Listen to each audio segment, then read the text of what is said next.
Ktorý je váš najobľúbenejší superšportiak? No a vlastne, čo to superšportiak je? To slovo v podstate nikde nie je zadefinované a skôr je možno bližšie k emócii ako akýmkoľvek číslam alebo značkám. Napríklad v neskorých 80. rokoch superšportiak znamenal len dve veci, alebo dve značky. Ferrari a Lamborghini. Testarossa, 328, Countach a dokonca aj Jalpa. Countach lámal krky všetkým okolo idúcim, to si nebudeme klamať. Vyzeral totiž originálne, ikonicky, ale šoféroval sa ako traktor. Okná sa nedali poriadne otvoriť, nebolo z neho vidieť a no, vlastne, však to dáva zmysel, Lambo predtým vyrábalo traktory. Ferrari za to nebolo o nič lepšie, ich 328 vyžadovala naozajstné svaly a fest zaťaté zuby len na to, aby si napríklad zaradil rýchlosť. Žiadny posilňovač riadenia plus zvláštne umiestnenie pedálov a tak celkovo jednoducho nešlo o auto, ktoré by ste chceli šoferovať každý deň. Super autá boli počas celej svojej existencie až do roku 1990 rýchle na prvom mieste, štýlové na druhom, no a spoľahlivé... Povedzme teda, že Taliani nemajú pre toto asi konkrétne slovo. To všetko sa však zmenilo práve v roku 1990, keď najmenšia, najrozkosnejšia a najskromnejšia automobilka úplne predefilovala pojem superauta. Honda. Ak by si inak chcel počuť celý príbeh Hondy, odporúčam ti pozrieť si našu predošlú časť podcastu. Bol to jednoducho nový štandard výkonnostných aut. Spoľahlivé, praktické, dostupné a pritom dostatočne rýchle na to, aby nechali to Lambo alebo to Ferrari za sebou. Auto, ktoré dalo každému talianskému výrobcovi vedieť, že sú leniví, že sú neinšpirovaní a že zaspali za volantom. Slovo samo o sebe nadobudlo nový význam, teda superšportiaky. To bola NSX teraz. Japonské športové auto, ktoré definovalo nové superautá. Ale teda, ako to celé začalo? Je rok 1983. Honda vtedy bola len sympatická značka malých ekonomických aut.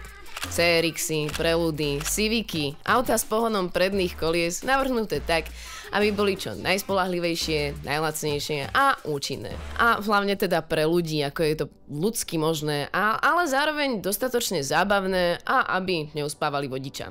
Ale za touto nudnou značkou mestských aut bola v skutočnosti skupina oddaných inžinierov pretekárskych aut, ktorí v 80. rokoch dominovali na Formule 2. Priniesli motor, ktorý vyhral v rokoch 1981, 83 a 84. Potrebovali len auto, ktoré by svetu ukázalo, čoho sú naozaj schopní. Ale čo vlastne v Honde vedeli o návrhu nádherných superšportiakov? No, vlastne nič. Ešte ani neurobili poriadne športové auto. Nemali vôbec skúsenosti s výrobou aut s motorom uprostred. Takže raz neskoro v noci, alebo teda aspoň predpokladajme, že to bolo niekedy neskoro v noci, a s podporou niekoľkých plechoviek Sapora začali inžinieri Hondy experimentovať. Začali experimentovať s umiestnením motora a typmi pohonu, lebo doteraz, ako som spomínala, vyrábali autá len s motorom vpredu a pohonom predných kolies. Vzali teda Hondu City, a áno, počujete správne, bola to Honda City, jedno z najmenej športových aut vôbec, praskli do neho motor a vzali ju na jazdu na parkovisku. No, myslím, že v tomto momente boli naozaj všetci riadne prekvapení, totižto ovládanie tohto čudného ekonomického Frankensteina bolo prekvapivo presné, dynamické a vzrušujúce. Opití hondiaci boli úplne nadšení. Ochutnali, aké to je staviať niečo špeciálne. Takže za to, že máme teraz NSX-u, môžeme vďačiť znudeným inžinierom a Honda City. Medzi tým sa však Honda pripravovala na uvedenie značky akurát pre Američanov a potrebovali na to hrdinské auto. Úprimne celkom nerozumiem logike Hondy, nakoľko namiesto toho, aby zobrali nejaké zo svojich aut, prerobili ho na zadokolku a vytvorili si nejaké tuningové prvky a oddelenie, ktoré by z tohto auta urobilo aspoň čo je len trošku športové, Honda sa rozhodla buď neurobiť žiadne, alebo rovno prekonať laťku o 100 metrov dopredu. Stredná cesta pre nich zjavne vôbec neexistovala. Zdevastovaná Honda City na parkovisko je našou múzou, kričali. Budeme stavať skutočné super auto. Nechceme poraziť Nissan. Zabudnite na BMW a Mercedes.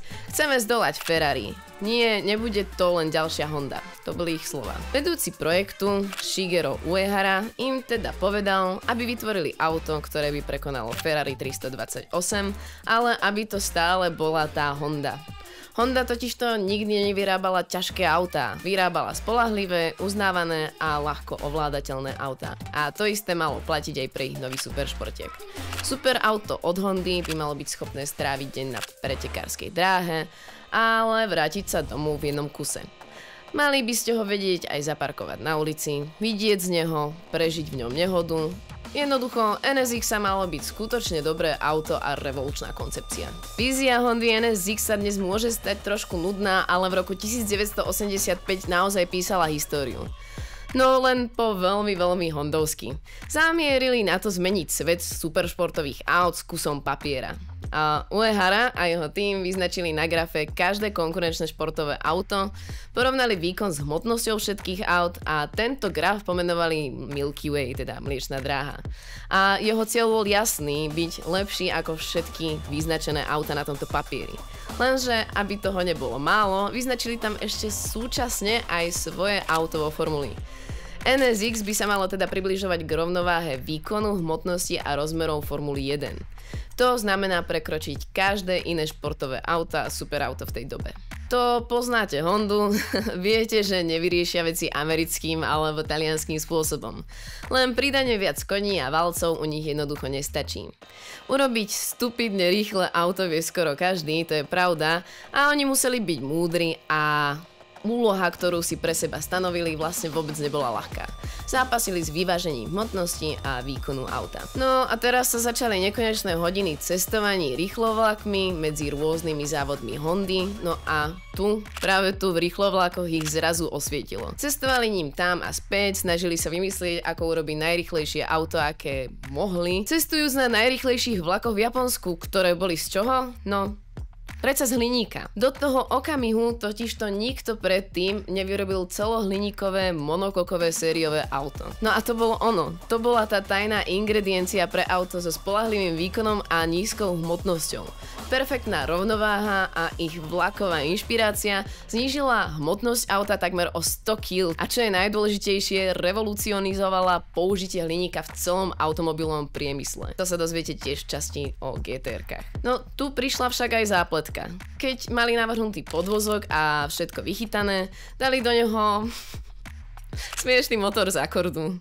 No áno, pôvodný koncept pre NSX bol len dať doň motor z dielenskej skladby z Accordu. Nechápem to, proste vytvoríte úplne revolučný nový spôsob výroby šasy športového auta, spúšťate novú úplne luxusnú značku v Spojených štátoch a dáte mu motor z bezduchého sedanu. No, malo byť oficiálne odhalené na autosalóne v Chicagu v roku 1989 a vtedy prezident Hondy, Tadashi Kume, sa pripravil ukázať svetu novú vlajkovú loď prototypu superauta od Hondy. Na pódiu už robila prezentáciu nejaká iná značka a Kume len tak z radosti naštartoval tento prototyp v zákulisí a zostal úplne ohromený. A zvedavý hlavne, že čo má Honda za oponou. Ale sám Kume ostal práve šokovaný. Keď vyskúšal NSX-u, alebo teda tento prototyp, uvedomil si, že auto vôbec nemá revolučný systém výteku, ktorý sa vtedy robil. A tak začal tlačiť na svojich inžinierov, ktorí mu povedali, že výtek je plánovaný len pre štvorvalcové motory. Totálne ich zhučal, vynadal im do hlupákov a povedal, že toto je absolútne nepriateľné a prinútil tým tvorcov NSX vyvinúť úplne nový 6-valcový motor VTEC. A teda konkrétne fakt dobre, že to urobil, pretože nový motor C30 bol najlepší, aký Honda kedy mala. 3-litrový, dvojventilový 6-valec a bol to druhý motor od Hondy, ktorý dostal technológiu VTEC. No a prvýkrát vlastne americké publikum zacítilo, ako taký VTEC zaberá. Bola to revolúcia. A hlavne zachránilo to NSX-u predtým, aby sa stala v podstate japonským DeLoreanom. Posunulo NSX-u z bytia len tou peknou tváričkou na plnohodnotné super športové auto svetovej triedy. S variabilným systémom, ktorý dával autu neuveriteľne širokú krivku krutiaceho momentu, malo to titánové spojovacie tyče a umožnilo to motoru dosiahnuť červenú čiaru na otáčkometri, kde bolo vlastne 8000 otáčok za minútu. V manuálnej verzii NSX využívalo silu 270 koní, teda oficiálne, a aby sa dostalo hlavne na stovku za menej ako 6 sekúnd. Maximálna rýchlosť viac ako 220 km za hodinu vo vývoji. Honda mala jasne zamerané, kam sa chce dostať, bolo to teda to spomínané Ferrari 328 ako výkonnostný základ a NSX si absolútne s ňou držalo krok. Dokonca sa jej vyrovnalo aj s nasledujúcim modelom 348. Uehara a jeho tým vyprodukovali prototyp NSX schopný testovania v roku 1989 a s pomocou jednej pretekárskej legendy odomýkali plný potenciál NSX. Prototyp NSX si strávil celý mesiac na okruhu Suzuka, kde bol dotlačený k svojim absolútnym limitom. Slávna legenda Formuly 1 Ayrton Senna bol v Japonsku, aby otestoval McLaren pôvodne a nebol to popravde žiadny hlúpak, keď ho Honda oslovila, lebo keď vás osloví ten, čo robí všeobecne závodné motory a požiada vás, aby ste prišli na pretekárskú dráhu a urobili si pár kolečiek v novom superšportiaku, samozrejme, že súhlasíte. Po celom mesiaci zdokonalovania NSX na Suzuke boli inžinieri presvedčení, že ohromia Sennu tým, ako NSX seká Apexy. Senna si dal koláčik, vypil si kávičku, urobil si pár kolečiek, no a vystúpi z auta, poškrábe sa za hlavou a povie im, že no, to auto je také krehké, také nejaké. Ako jednoducho jazda na obývačkovom gauči. No, inžinieri z tohto boli extrémne zdrvení, lebo auto asi bolo dobré, ale nie je také dokonalé, ako chceli. NSX sa teda znova vrátila pod skalpel a o mesiace neskôr sa objavila o 50% tušia. Honda dokonca využila super počítače Crane na dokonalé vyladenie dizajnu hliníkového zavesenia. To bol teda maximálny výkon, čo vedela Honda vtedy poskytnúť. Neboli tu urobené žiadne kompromisy a teraz už vďaka tomuto a tomu effortu bola NSX sa naozaj napnutým ostrým superautom, pripraveným súťažiť na svetovej scéne. A všetko teda vďaka legende Ayrtonovi Sennovi, rýchlovlaku a superpočítaču. No, keď bol teda automobil riadne upravený a bolo podaných 400 patentov, bol otvorený úplne nový spôsob výroby sériového auta. Bol čas, aby svet konečne videl, čo tí nerdovia v Honde vyrábali v tajnosti. Prišiel čas. Hondin projekt za $140 miliónov sa vyplatil pri cene okolo $60,000 za úplne nový kus auta. Spotrebitelia boli naozaj ohromení, keď videli taký štíhly, elegantný, rýchly stroj pochádzajúci od značky, čo vyrábala ekonomické auta a za takú cenu. Pán Ferrari a kapitán Lamborghini pravdepodobne strátili tú pôdu pod nohami, lebo naozaj NSX sa im šlapala na päty. Tu bolo auto, ktoré ich porazilo vo ich vlastnej hre pri svojom prvom pokuse a za polovičnú cenu stredovej úrovne Ferrari. Bolo krásne, bolo rýchle, bolo riaditeľné, bolo spoľahlivé a bolo lacné. Super auto pre rozumných ľudí, ale aj pre širokú verejnosť. No, áno, teraz keď sa pozrieme na NSX, tak už je takmer na smiech. Je to roztomilé auto. V6 bez turbodúchadla alebo kompresoru pod 300 koní. Skôr taký nenápadný štýl, ale zase pre Hondu čísla neboli to, o čo išlo pri NSX. V správnych rukách toto auto totiž to bolo rovnako smrtiace a rýchle ako čokoľvek, čo by si Ferrari, Porsche alebo Lamborghini mohli aj len dúfať, že dosiahnu. No a prečo je teraz také roztomilé? Lebo sa na to auto pozeráte cez optiku už každého nového superauta alebo športového auta, ktoré tu teraz je. Všetky sú spoľahlivé, riaditeľné, ale vtedy to tak nebolo.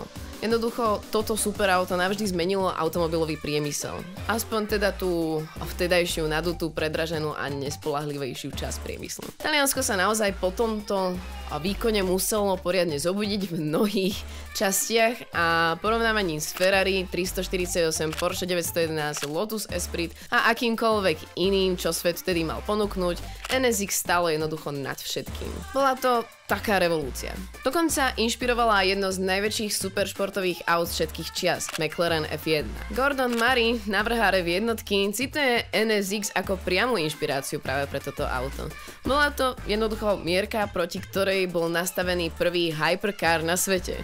A dnes, viac ako 30 rokov od jeho uvedenia na trh, NSX sa zdá takmer nutné, všedné.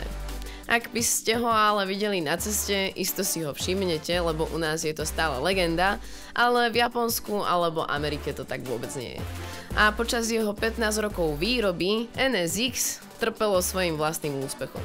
Vidíte, giganti superaut zvýšili svoju hru, aby porazili NSX-u a vyhrali. McLaren jednotka ukázala ale svetu dokonalosť športových aut, Lamborghini Diablo navždy zmenilo zlad drahých aut, Ferrari 355 a 360 upevnili skákajúceho koňa ako de facto rýchle auto a NSX ostalo celý čas nezmenené. Ako si vybledlo z pamäti.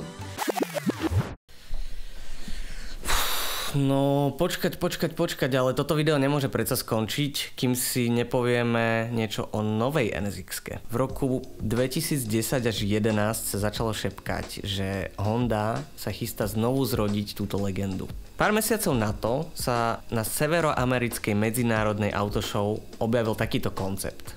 Nikto nevedel, či to bude pravda alebo nie, avšak sen sa stal skutočnosťou a Honda NSX druhej generácie naozaj prišla do produkcie v roku 2016.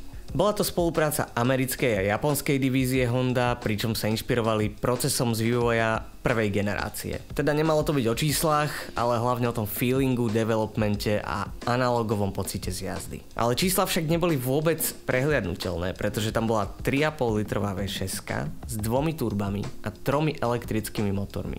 Má výkon 573 koní a z 0 na 100 ide pod 3 sekundy. Maximálka okolo 307 km za hodinu. Jednoducho bola to priama konkurencia pre Nissan GT-R, ale napríklad aj pre talianske superšporty. V roku 2022 vznikol variant tejto Hondy NSX Type S, ktorý čísla posunul ešte ďalej, rovnako ako napríklad GT-R Nismo a výkon už bol cez 600 koní. Jednoducho brutálne športové auto. Celkovo však jeho predaje neprekonávali žiadne veľké rekordy. Dokopy sa predalo niečo cez 2900 kusov aj vrátane modelu Type S a teda myslím si, že je to spôsobené určite aj cenou, ktorá začínala približne na 150 000 eurách. V dnešnej dobe sa asi ľudia rozhodli radšej pre Nissan GT-R, ktorý bol trošku lacnejší a už overený, ako po Honde za tieto veľké peniaze. Fanúšici sa navyše sťažovali, že keď videli prvé videá, že znie ako vysávač,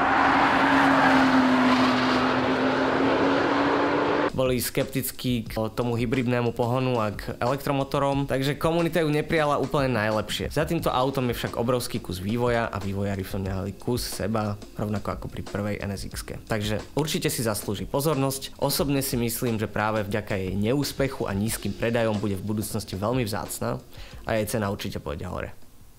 Toto bol podcast HH Auto, ja som Smusiata a ty si práve na kanáli Aftermarket a ak sa ti takéto videá páčia, určite nás nezabudni followovať či na YouTube, na Instagrame a teším sa na ďalší diel s vami. Čaute!